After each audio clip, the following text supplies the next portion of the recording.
अस्सलामुअलैकुम नाज़रीन, बोलम के पार्ट 1 में खुश आमदीद। एपिसोड की शुरुआत में कई कबीले में जंग की तैयारियां हो रही होती हैं। बच्चे, नौजवान और खवातीन सब इस जंग की तैयारियों में मसरूफ होते हैं। उस्मान साहब जेरकुताई के साथ आगे बढ़ते हुए कहते हैं, जेरकुताई तुम्हें थोड़ा आराम कर लेना चाहिए था। तो जेरकुताई कहता है, मेरे हुजूर अगर मैं काम नहीं करता तो मैं ठीक नहीं हूँगा। अल्लाह का शुक्र है मैं ठीक हूँ। यह सुनकर उस्मान साहब कहते हैं, मैं चाहता हूँ कि कल तक तमाम तैयारियां मुकम्मल हो जाएं। हम सबसे पहले गुंदोज साहब को बचाएंगे, फिर इंशाअल्लाह त्रानोस हमारी मलकियत होगा। ये कहते साथ ही उस्मान साहब हथियारों का जायजा लेते हैं और कहते हैं, फतह जंग से पहले दस्तकारी में मुजमर है, ये तलवार शानदार है माशाल्लाह। फिर पूछते हैं बाकी क्या सूरत हाल है। तो जेरकुताई नक्शे दिखाते हुए कहता है, हम शहजादे अलाउद्दीन की तरफ से दी गई हिदायत पर अमल कर रहे हैं।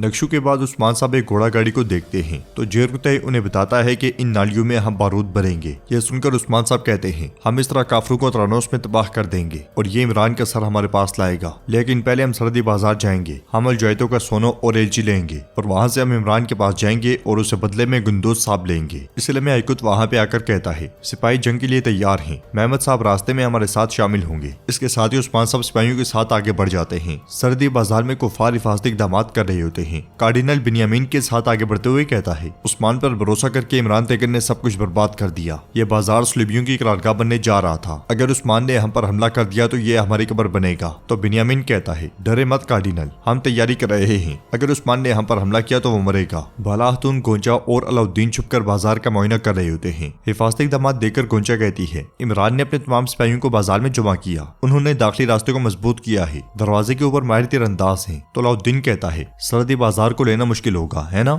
यह सुनकर बाला खातून कहती है, इंतजार करो, हमने अभी अपना आखिरी इक़दाम नहीं किया। इमरान अलजैतों के सोने के लिए तरतीब कर रहा है, एलची भी यहाँ मौजूद है, हमें जल्दी करने की जरूरत है। इसके साथ ही वो सब पलट जाते हैं। इधर से उस्मान साहब अपने सिपाहियों के साथ सरहदी बाजार की जानिब रवा दवा होते हैं। बुरहान झाड़ियों में छुपकर उन्हें देख रहा होता है और उन सब के आगे बढ़ जाने के बाद वो कहता है, मैं जानता था कि आप सरहदी बाजार उस कमीने इमरान के पास नहीं रहने देंगे, अल्लाह आपकी मदद करे। ये कहते साथ वो चेहरा छुपा कर निकल पड़ता है। दूसरी जानिब कोनूर एक मुकाम पर नक्शे को देख रहा होता है। इसलिए में एक शख्स की तलवार उसकी गर्दन पर होती है। मजीद बहुत सारे सिपाही भी उसे घेर लेते हैं। वो शख्स कोनूर से पूछता है, यहाँ तुम क्या कर रहे हो? तो कोनूर कहता है, मैं कुमानदार हस्तियों से मिलने आया हूँ। जवाबन वो शख्स कहता है, कोई भी हस्तियों को नहीं ढूंढ सकता, तुम्हारा नाम क्या है? तो कोनूर कहता है, कमांडर हस्तियों और मैं शाना बिशाना लड़े। वो दोनों हाथों से खंजर चलाने में माहिर है। उसका दायां बाजू एक लड़ाई में जख्मी हुआ था। उसकी आंखें काफी तेज हैं। तुम में से कोई नहीं है, इसलिए मैं हस्तियों वहाँ आता है और कोनूर को देखते साथ ही उसे गले मिलता है और फिर पूछता है, कोनूर यहाँ कैसे आना हुआ? तो कोनूर कहता है, अब से मैं उस्मान साहब के हुक्म पर अमल नहीं करूंगा, मैं अपनी सरदारी कायम करूंगा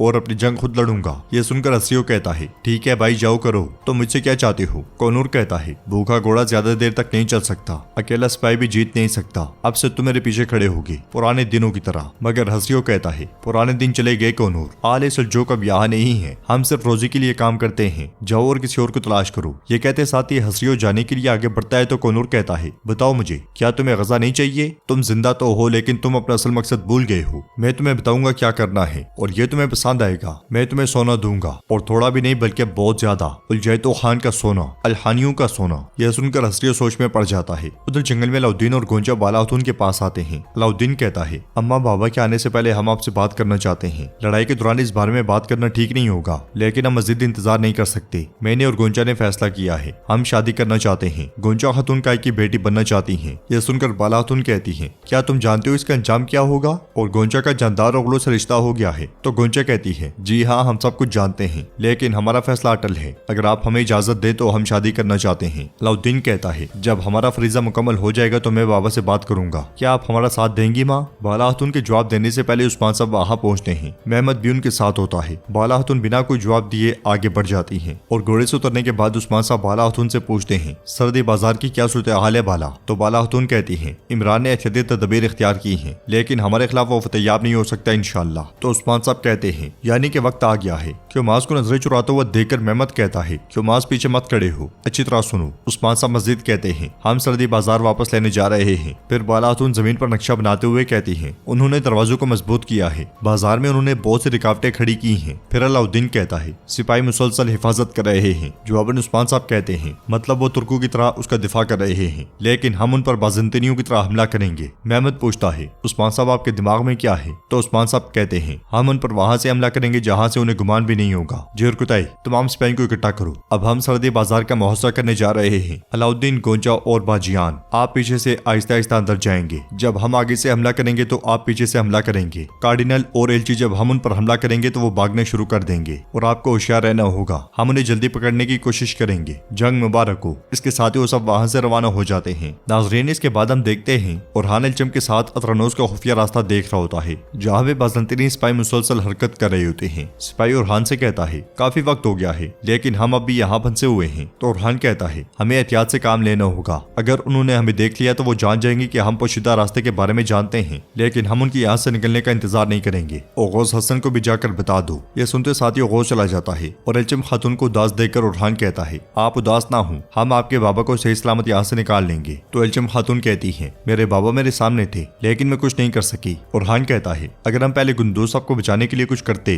तो हमारा उठाया गया कदम उन्हें बचाता नहीं बल्कि मार डालता। लेकिन अब हम ताकतवर हैं, हम जानते हैं कि खुफिया रास्ता कहाँ है, सिर्फ ये सोचना है कि हमें क्या करना है, फिर हम उन्हें यहाँ से जिंदा निकाल लेंगे। अल्लाह के हुक्म से हम अतरानोस और गुंदूज साहब दोनों को लेंगे। इसलिए गौस और हसन वहाँ पे आते हैं और हसन कहता है, उन्हें हमारे घोड़े मिल गए हैं हुजूर। ये सुनते साथ ही ओरहान परेशान होते हुए पूछता है, वो कितने लोग हैं? जवाबन हसन कहता है, वो 5 दस्ते हैं। यह सुनकर ओरहान कहता है, हम अपने चेहरे छुपाएंगे, लेकिन अगर उन्होंने हमें देख लिया तो हम उनमें से किसी को भी जिंदा नहीं रहने देंगे। एलचम कहती है, हमारे पास ज्यादा सिपाही नहीं है, लेकिन ओरहान साहब आप फिर भी ये कह रहे हैं। तो ओरहान कहता है, बेशक सिपाही उनके पास ज्यादा हैं, लेकिन हम तुर्क हैं एलचम, चलो शाबाश। इसके साथ ही वो सब अपने चेहरे छुपाकर आगे बढ़ते हैं। अतरानोस के अंदर गुंदूज साहब बंधे होते हैं और इमरान तेगन और यूया के साथ आगे बढ़ते हुए कहता है, बुरहान और कोनूर के मसले के बाद उस्मान के जंगजू आपस में लड़ेंगे। अगर वो ऐसा नहीं करते तो हम उनके दरमियान लड़ाई पैदा करेंगे। तुमने अपनी जिम्मेदारी पूरी तरह निभाई ओलिया, अब मेरी बारी है। गुंदूज साहब को देखकर ओलिया उनके पास जाती है तो गुंदूज साहब कहते हैं, तुम गद्दार गद्दार। ओलिया कहती है, तुम सबको बेवकूफ बनाना बहुत आसान था, मुझे ये बिल्कुल भी मुश्किल नहीं लगा। तो गुंदूज साहब कहते हैं, तुम सिर्फ अपने आप को धोखा दे रही हो, तुम जो कुछ कर सकते हो करो, मैं कभी भी आपके सामने सर नहीं झुकाऊंगा, मैं इज्जत से मर जाऊंगा लेकिन सर नहीं झुकाऊंगा। यह सुनकर इमरान तेगन आगे बढ़ते हुए कहता है, बिल्कुल तुम्हारी बहू आयशा की तरह। फिर ओलिया कहती है, तुम सबके सब अंधे हो, इतने अंधे कि किसी ने हकीकत नहीं देखी। लेकिन आयशा मुख्तलिफ थी, वो एक ज़हीन लड़की थी। उनकी बातें सुनकर गुंदूज साहब चिल्लाते हुए कहते हैं, तुमने मेरी बेटी के साथ क्या किया? जवाबन ओलिया मुस्कुराते हुए कहती है, मैं एलचम को मारना चाहती थी ताकि दो का इकबाल मुत्तहिद ना हो, लेकिन बेचारी आयशा को जहर दिया। होलोफेरा बहुत बेवकूफ थी, उसने मुझे बचाने के लिए अपने आप को कुर्बान कर दिया। अगरचे जहर ने आयशा के दिमाग को मुतासर किया था, लेकिन वो जानती थी कि सब कुछ मैंने किया है। वो मेरे पास इत्तेहाद के लिए आई तो मैंने उसे मार डाला। यह सुनकर गुंदूज साहब को बहुत गुस्सा आता है और इमरान तेगन कहता है, तुम सबका अंजाम ऐसा ही होगा। इसके साथ ही वो दोनों आगे बढ़ते हैं तो गुंदूज साहब चिल्लाते हुए कहते हैं, मैं कसम खाता हूँ कि मैं तुम्हारी जान लेने से पहले नहीं मरूंगा, खुदा गवाह है मैं नहीं मरूंगा, बदजात कमीनो।